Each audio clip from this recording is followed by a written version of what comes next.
Bienvenue à Destination WDW. Aujourd'hui, on continue de parler de l'histoire du parc Disneyland qui célèbre ses 70 ans cette année. Ça veut dire que Michel est là. On s'en va le rejoindre tout de suite. Pour planifier un voyage magique au Walt Disney World Resort, vous écoutez Destination WDW.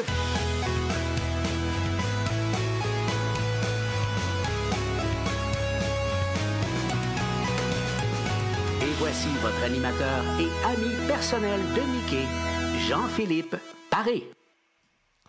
Salut Michel, comment ça va? Hey, salut Jean-Philippe et salut tout le monde qui est avec nous pour continuer à célébrer le 70e anniversaire de Disneyland. Oui, aujourd'hui, on parle de la troisième décennie d'ouverture, c'est-à-dire 1975 à 1985. Cette décennie-là se démarque avec des attractions incontournables, Michel. Oui, incontournable, vous les connaissez, tout le monde connaît ça, mais on débute avec le populaire et célèbre Space Mountain 1977. Tout le monde capote là-dessus. L'attraction ouvre d'abord, vous devez savoir que ça n'a pas ouvert en premier à Disneyland. Ça a été fait en Floride en premier en 1974 et après on a dit OK, il nous faut un Space Mountain aussi en 1977. Mais le concept de Spaceport datait des années 60 et était prévu vraiment pour Disneyland en premier. Mais on n'avait pas le budget nécessaire pour développer encore tout ça. Et là, on est rendu en Floride et puis là, on décide que Space Mountain va sortir en Floride en premier. Mais c'était quand même un concept encore là. Notre ami Walt, 1960, c'est là qu'on élabore ça.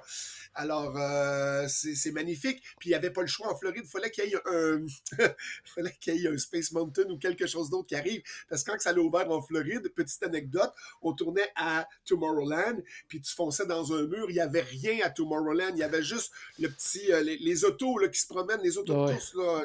Speedway. Oui. Attends, c'est ça le futur. C'est des autos qui se promènent sur une track. Fait que, il était temps qu'eux autres, ils avaient vraiment besoin de quelque chose. Mais là, c'était l'intrigue, l'innovation, tu sais, quand c'est arrivé à Disneyland aussi, de plonger les gens dans une sensation vraiment dans le noir. Tu mets le public dans le noir. Puis à l'époque, c'était révolutionnaire, mais il n'y avait pas de loop, sans vitesse extrême, mais de voir l'astroport puis de checker. Là, on se lance vraiment dans l'espace. Je te dirais que le pre-show puis la préparation pour embarquer dans notre véhicule avant d'aller là-bas, c'était tellement bien fait. C'est comme, écoute, on s'en va vraiment dans l'espace. Fait que s'il y avait été juste la ride, t'embarques puis tu y vas, je suis pas sûr que les gens auraient la même sensation. Disney a toujours été fort pour ça. C'est la préparation avant pour nous amener dans l'environnement de l'attraction puis de vivre une expérience et non juste une ride, tu sais. Fait que c'était super cool. Puis, tu sais, Disneyland Paris, là, parce que là, ça s'est modernisé. Si un jour tu vas à Disneyland Paris, il faut que tu fasses Space Mountain là-bas. Parce que là où tu es projeté, on est rendu dans une version, le Star Wars, mais on vire à l'envers, on se promène, tout est autour de nous. Et même chose avec le nouveau système qu'on a amené à Disney en Floride, le Tron Cycle. Fait que c'est une autre façon de voir un Space Mountain parce qu'on est à l'intérieur et celui-là aussi à l'extérieur, mais ça dénigre pas encore un classique Space Mountain. Les gens font encore la file pour aller là-bas et même s'il y a des affaires qui surpassent Space Mountain, les gens vont vivre quand même l'expérience de ce classique qui a été aussi créé dans l'équipe où Disney était là dans les années 60. Une autre attraction aussi populaire qui voit le jour en 79, puis elle était prévue quand même elle aussi pour en fait 1965, imaginée par Walt lui-même. On parle de Big Thunder Mountain Railroad. Oui, exactement. C'est septembre 1979. Ça ouvre au public. Le Big Thunder, c'est vraiment hot. Mais tu sais, c'est un roller coaster qui plaît bien aux guests, mais sans trop de sensations fortes. Encore là, c'est la thématique, le décor, l'ambiance qui charme les guests. Parce que maintenant, j'imagine que quand tu fais Rise of the Resistance, Galaxy à Epcot Center. Guardian of the Galaxy, oui.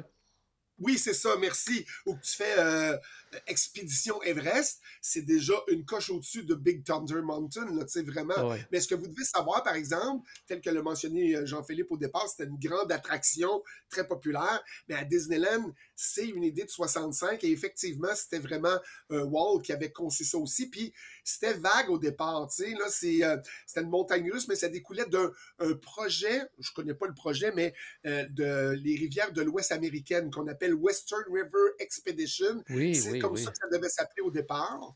Tu connais tout ça, toi? Oui, tout à fait. Oui, en fait, c'était pratiquement un land complet là, qui devait être basé là-dessus. Là. Oui. Exactement. Fait que c'était prévu pour le Magic Kingdom datant de 65. par Walt qui n'a pas été réalisé, mais tu sais, là, on a fait une autre version, puis c'est arrivé à Disneyland, puis c'est ça que ça a donné. Mais je sais pas si vous remarquez, depuis que je vous raconte l'histoire, même si Walt a trépassé, hey, ça, c'était prévu par Walt dans les années Ouais. 60. Ça avait été jasé en 1960. Ça, on a parlé de ça avant que Walt parte. Alors, il y avait tellement de choses de préparer. Ça vous dit-tu à quel point il était innovateur et préparation d'avance, puis qu'il voyait à long terme, ça va être telle date, ça va être... Tout était planifié d'avance avec les attractions. C'est comme, wow, c'est magnifique, là. C'est vraiment... Tout à fait. Il y a aussi un événement qui a été suivi partout aux États-Unis et au Canada, des millions de spectateurs devant leurs écrans de télé pour célébrer avec Disneyland. On parle de quoi ici, Michel? 1980, le spécial télé ABC, le 25e anniversaire de Disneyland. Écoute, je me rappelle encore, le thème commençait, c'était super doux, puis ça disait « I would like to fly to Anaheim, Anaheim, California, to Disneyland. » Et là, la musique commençait, c'était magique, c'était magnifique. Et moi, là, c'est comme des années 80, bon, je suis plus jeune, mais c'est... Mon Dieu Seigneur, c'était pour moi à la télé de voir des danseurs. Et je me rappelle, il y avait un spécial de pirates. Et là, il y avait le bateau qui était installé, puis tous les danseurs qui dansaient. Écoute, moi, j'étais devant mon... Tu sais, des petits enregistreurs Panasonic rouges que tu mettais ta petite cassette. J'enregistrais, j'étais devant la télé, puis moi, j'enregistrais le son de l'émission parce que je voulais la regarder puis écouter. J'ai écouté ces tunes-là, puis j'ai écouté cette émission-là. 30 et plus, je voyais même pas l'image, je faisais rien qu'entendre les reportages. Michael Jackson était là, il y avait des effets spéciaux, c'était magnifique. Fait que ça a donné le goût aux voyageurs de dire hey, c'est donc bien cool, Disneyland, il faut absolument aller là. Là, on est en 1980 et 1981, 8 janvier 1981, Disneyland accueille maintenant son 200 millionième visiteur à Disneyland. Mais ça, écoute, c'était une émission. T'as-tu eu la chance de voir ça, toi, Jean-Philippe? Non, malheureusement. Ah, et puis j'ai dit toi en plus. Hey, toi, écoutez, non, c'était magnifique. Puis Ben, tu sais, peut-être que je l'ai vu, mais là, j'étais. Tu dis que c'était en 80, ça veut dire que j'avais. Oui, Tu sais, j'avais 1980. J'avais 4 ans, fait que je l'ai peut-être vu, mais je me souviens pas. Ouais. Mais tu peux voir ça, ouais, c'est ça, je suis plus vieux que toi, torpinouche. Mais tu peux voir ça sur YouTube, tu fais Disneyland 25th Anniversary Special ABC Television. OK. Tu l'as, le programme, c'est sûr que là, ça a vieilli. Je réécouterais ça moi-même aujourd'hui, puis je dirais, ouais, j'avais hâte d'enregistrer ça, mais en tout cas, mais tu sais, c'était vraiment bon pour l'époque, tu sais, les émissions qu'on faisait de Disney à la télé, c'était magnifique. Alors, on a plein de monde maintenant à Disneyland, mais je vais profiter aussi pour parler un peu d'entertainment, parce qu'on parle de l'émission de télé, là, parce qu'il y a eu des belles parades, puis à une époque, tu sais, c'est le début des classiques de Noël. On avait des belles parades, puis là, on a fait 1977, c'est la première Very Merry Christmas Parade, avec toute la magie de Noël, avec la musique de Noël, puis c'est comme, wow, c'est donc bien capoté, cette parade-là, comment ça n'a pas eu lieu avant? Mais les parades de Noël ont commencé vraiment là, 1977 à 79. Puis là, on a dit, bon, on a fait des variantes de tout ça, qu'il y en ait une encore aujourd'hui, mais Very Merry Christmas Parade, c'était vraiment les thèmes de Noël qu'on connaissait, les personnages, les pains d'épices, le genre de parade qu'on connaît aujourd'hui avec les personnages, mais une musique vivante et vraiment qui nous donne le goût de danser, puis de se dandiner de gauche à droite, puis de fêter Noël. Ça l'incitait aussi. Pourquoi on a fait des parades de Noël? C'est que les gens se déplaçaient pas vraiment. Tu sais, Noël, les Américains, c'est on fait ça en famille comme le Thanksgiving, donc on reste ensemble. Et là, de développer ça, ça incitait les gens à dire, OK, on va aller fêter Noël à Disneyland parce que il y a une belle parade, ils vont voir le Père Noël, puis on va vivre dans la magie de Noël, en plus de la magie de Disney. Ça a fait vraiment, vous devez savoir que les parades de Noël ont été instaurées au départ pour attirer encore plus de gens, mais quelle bonne idée! Ouais. Et du temps où on les diffusait, on voyait vraiment la parade de Noël à la télé. Pas comme aujourd'hui ou l'année où on m'a fait à croire qu'on verrait la parade puis que j'ai pas vu grand-chose, mais c'était magnifique. Puis l'autre parade, je vais parler de Flight of Fantasy Parade, qui est un événement qui a eu lieu à Disneyland. Parce que si vous regardez les parades de Macy's, il y a souvent des gros personnages gonflables qui flottent au-dessus de la parade. Et là, on a mis les personnages Disney, mais en gonflés. Donc, c'était des personnages gonflables géants. Et c'était ça la parade, Flights of Fantasy Parade. Donc, toute la parade volait. On a ramené ça plus tard à Disneyland Paris. On a eu une parade avec des grosses flottes et des personnages qui flottaient dans les airs. C'était un peu ça. Puis même, je pense qu'on a ramené des personnages qui faisaient partie en 1983 de cette parade-là. Mais c'était vraiment magnifique à la Macy's Parade. Wow, wow. Hey, on va sortir un petit peu de la Californie parce que la division des parcs d'attractions de Disney est très occupée. Inaugure, oui, le 1er octobre 1982, un second parc au Walt Disney World Resort. Mais quel est ce parc, Michel? Ah ah! Ton parc préféré! Non, mais c'est Epcot. Je veux pas ça. On a dit qu'on sortait pas de Disneyland. C'est pas parce que je veux sortir de Disneyland, mais Epcot, c'est pas à Disneyland, mais ça, Walter en avait parlé souvent durant Ouais. ses épisodes télé, puis il voulait avoir ça. Puis ce que vous devez savoir, c'est qu'à place de Disney California Adventure, ça aurait pu être Epcot Center à côté, là, Oui. en face à Disneyland. Westcott. Comment? On surnomme ça souvent Westcott, là, quand il Oui, parle du projet exactement. d'Epcot en Californie. Ouais. En plein ça. Fait que Epcot, c'est Experimental Prototype Community of Tomorrow, la communauté de demain, tout le monde sait ça, que c'était un parc qui était différent de la version Disneyland qu'on connaissait. Donc, on avait un premier Disneyland. L'autre Disneyland s'appelait maintenant Magic Kingdom. Puis là, un parc qui ressemble pas à ça. Est-ce que Walt disait? Non, non, non, non. Walt disait ça. Il y avait une grande map à la télé, à ABC, puis il nous expliquait vraiment ce qui était Epcot Center, inspiré d'une vision d'une ville futuriste que Disney avait mis en place, puis ça aurait été génial. Fait qu'on aurait pu avoir ça à Disneyland, mais bon, oui, on est content que ce soit Disney California Adventure, mais bon, il y a eu beaucoup de travail à faire et à refaire pour dire, finalement, c'était-tu un parc que Walt aurait voulu? C'était pas vraiment ça au départ, fait qu'il y a eu beaucoup de déchirements là-dessus, mais on s'en est bien sorti malgré tout.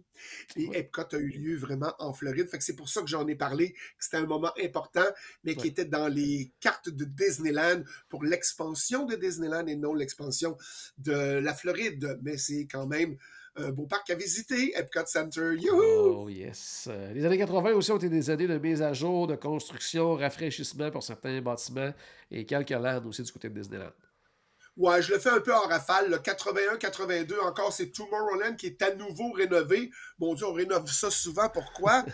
Le futur change toujours, le futur change toujours. Puis au moment où ils finissaient de faire Voici le futur, on l'avait regagné, là, tu sais, on avait dépassé ça. C'est comme, mais voyons, c'est le monde d'aujourd'hui, là, quasiment. OK, on va refaire un petit renipage pour être dans le monde du futur. Là, à un moment donné, c'est comme, c'est quoi le monde du futur? Fait que, bon, c'est ça. Fait que ça a été renouvelé et mis à jour, des changements de couleurs, surtout pour le look de l'entrée quand tu vas dans le land, pour dire, yes, wow, c'est donc ben hot. Fait que, puis au printemps 83, c'est Fantasyland aussi, qui a reçu une petite touche d'amour, principalement encore pour les façades. C'est vraiment les entrées de land qu'on changeait parce qu'avant, les entrées, il y avait un arbre de planté, puis c'était marqué Fantasyland à côté, bonne fin de journée. Tout avait été mis dans le land. Mais là, il fallait vraiment renouveler tout ça, puis mettre l'ampleur dans l'entrée de chaque land. Donc ça, c'était important. Puis en 86, une nouvelle entrée qui est construite pour les Pirates des Caraïbes en Californie. Si vous le savez maintenant, les deux lignes passent en bas, puis il y a un arche comme ça avec un escalier Ouais. autour de l'entrée pour rentrer d'un pirate là-bas. Fait que c'est comme un escalier en fer à cheval, puis qui mène, vous regarderez la photo de l'épisode d'avant, on est à New Orleans, la maison qui est là, l'escalier a été fait en bas de ça, et c'était en haut de l'appartement de la famille Disney qui a été transformé en Disney Gallery. Là, tu vas dire, ben voyons, si c'était la date de New England, le New Orleans, Walt a trépassé, pourquoi tu dis que la famille Disney restait là? Je parle pas de la famille immédiate Walt, oui, au début, mais la suite, une fois que Walt est trépassé, la famille Disney existe toujours, là, tu sais. Fait qu'il y a eu une partie où ce que cet appartement-là a eu lieu, puis qu'ils ont resté là-bas, puis c'était le point d'attache, là. C'est pas je reste là tous les jours, mais au lieu d'aller à la campagne, on va aller à Disneyland. Mais c'était un appartement, puis il a été transformé en Disney Gallery. Est-ce que tu as eu la chance de visiter? Je te parle pas du premier appartement de Walt, mais cet appartement-là, Jean-Philippe, as-tu eu la Non, chance? malheureusement, non. J'ai vu, comme tu disais, le premier appartement de Walt, mais pas celui-là, malheureusement. J'ai entendu beaucoup parler, Bon. par contre, puis on m'a dit que c'était vraiment impressionnant, mais un jour peut-être. Vraiment! Mais là, c'est sûr que quand ça a été changé en gallery, c'est parce que c'est au-dessus. On a un groupe spécial, puis là, on n'a pas le temps de parler de ça aujourd'hui, mais le Club 33, là, où il y a des gens qui ont beaucoup d'argent et qui sont reliés à Disney, c'est juste là parce que de la communication du Club 33, que la porte est sur le côté, je peux monter, puis on va rentrer directement dans la galerie où c'est l'ancien appartement. Donc, des fois, on peut visiter, des fois, on peut pas. Ça dépend dans l'époque où tu vas. Puis s'il y a des événements dans cette galerie-là, parce que sinon, tu peux pas entrer, parce que c'est vraiment juste les gens spécifiques du Club 33 qui sont là, ou d'autres personnalités high class de Disney. Mais c'est ça. Ça me choque un petit peu parce que quand on met des choses comme ça, puis on dit, ben ça, là, on pourrait tous visiter ça, mais ça, on le fera pas parce que ça va être juste pour eux autres, parce qu'eux autres, ils ont... Torpinouche, on a payé notre passe, on est là, puis tout le kit, puis regarde, je chiale, puis j'ai été cast member, là, 30 quelques années, mais c'est comme donner accès aux gens à ça, ils ont le droit de voir ça aussi, sinon faites des heures pour les high class, puis les gens qui visitent comme ça, mais on aurait le droit de visiter tout ça. Mais en tout cas, c'est pas grave. Attends, la prochaine question est pire. 84, c'est l'arrivée d'un nouveau PDG qui était aimé au départ par certains, mais controversé en même temps. Il s'agit bien sûr de Michael Eisner. Mais l'ère Eisner, ça dure 20 ans, mais on est obligé de dire et d'en parler parce que ça a quand même changé la donne. Puis grâce à lui, il a sauvé Disney au moment où il est arrivé parce que vous devez savoir que là, ça va bien. Puis c'est comme, oh wow, c'est donc bien cute, Disneyland. Oh wow, c'est donc bien cute. Ça va pas bien dans les coffres. Depuis que Roy est parti, on a ouvert Walt Disney World Resort avec un surplus. On avait de l'argent en banque et là, on est en 1984. C'est une entrée fracassante de lui parce que là, on est dans des pertes de 27 millions en argent US pour l'année 82 et 33 millions US pour l'année 83. Faut remonter ça, faut changer le label, faut qu'il y ait de quoi qui se passe. Fait que même si on veut pas parler des autres choses, on est obligé de parler de faut mettre un nouveau label, faut mettre un film, je parle de Touchstone Picture, qui va nous aider à sauver là, parce que lui, il est arrivé avec Splash, il est arrivé avec, voyons, c'est ça, à Disney, le Tom Hanks, tout ça avec Splash, tout ça, puis c'est lui qui avait la bannière de, je vais-tu le dire? Non, je le dirai pas.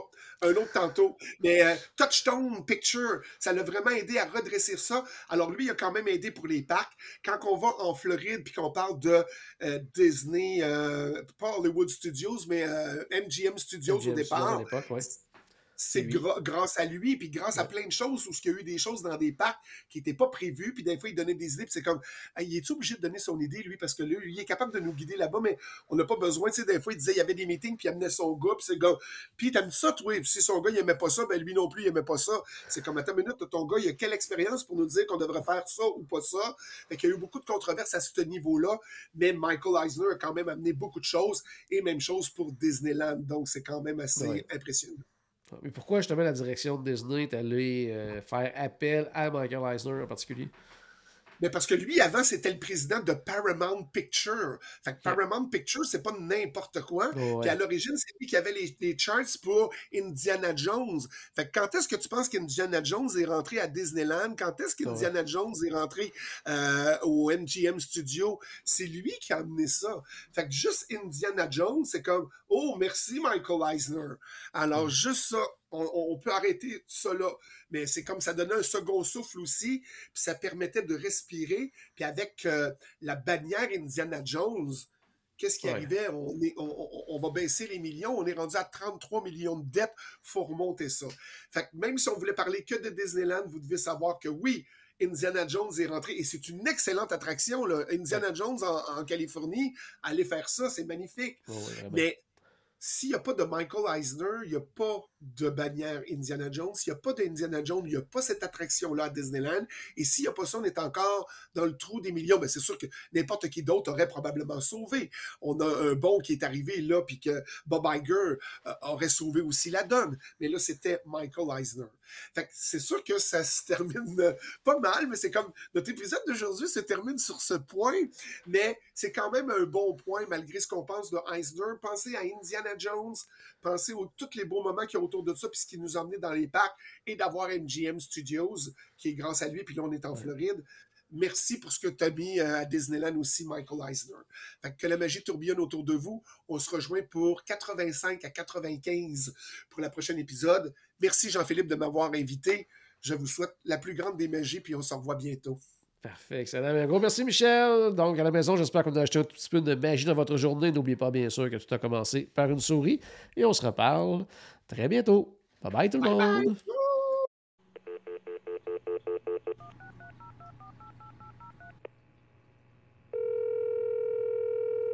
Bonjour, c'était Destination WDW. Tous nos épisodes sont disponibles en archive au destinationswdw.ca. Saviez-vous que vous pouvez nous aider en vous abonnant à notre page Facebook, à notre chaîne YouTube ou en partageant nos épisodes sur vos réseaux sociaux? Ça vous coûte pas une Christie de scène et ça nous fait encore plus plaisir qu'une délicieuse Mickey Bar. Pensez-y! Ça vous coûte pas une Christie de scène et ça nous fait presque autant plaisir qu'un souper au Polite Pig. Pensez-y! Ça vous coûte pas une Christie de scène et ça nous fait presque aussi plaisir que 10 minutes d'attente pour Ratatouille. Pensez-y!